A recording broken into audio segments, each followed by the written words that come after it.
Next দেখো এবার কি বলেছে, ও কেন্দ্রীয় বৃত্তের বহিস্থ এ বিন্দু থেকে অঙ্কিত স্পর্শক বৃত্তকে বি বিন্দুতে স্পর্শ করলে ওবি সমান 5 সেন্টিমিটার, এও সমান 13 সেন্টিমিটার হলে এবি এর দূরত্ব কত? তো ও কেন্দ্রীয় বৃত্ত বলেছে, তাই আমি চটপট আগে ও কেন্দ্রীয় বৃত্ত এঁকে দিই। তো এটা হচ্ছে ও কেন্দ্রীয় বৃত্ত, ব্যাস এঁকে নিলাম।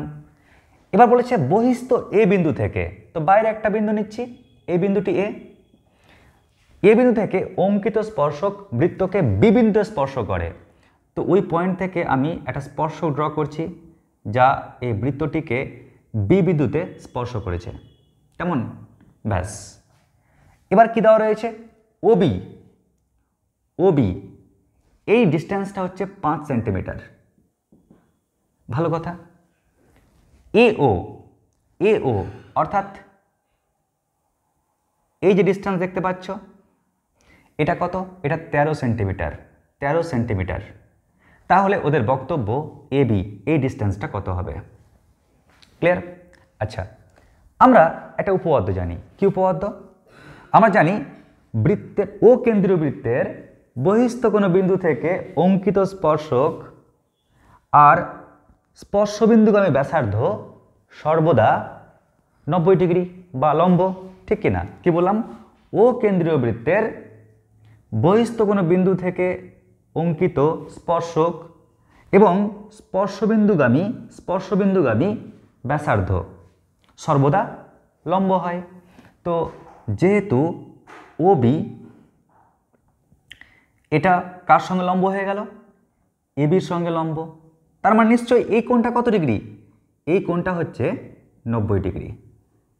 ক্লিয়ার? এই কোণটা 90 ডিগ্রি, কারণ এবি হলো, কারণ কি এবি, এবি ওর পরিচয় হচ্ছে ও কেন্দ্রীয় বৃত্তের স্পর্শক এবং ও এ, ও এ এর পরিচয় কি? ও এ হলো বি বিন্দুগামী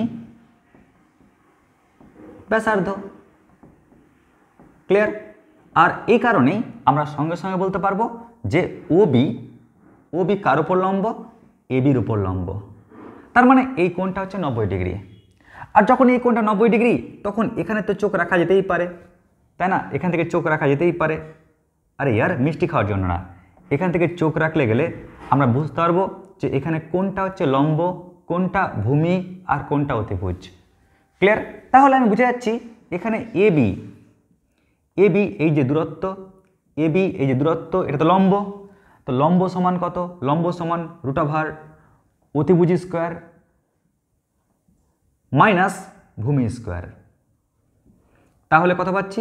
√, 169 মাইনাস 25, তার মানে √, কত? 144। এটা পাচ্ছি 12, তাহলে 12 সেন্টিমিটার। কেমন? তার মানে এবির যে দৈর্ঘ্য আমরা পেয়ে গেলাম 12 সেন্টিমিটার। ব্যাস, চটপট লিখে নাও।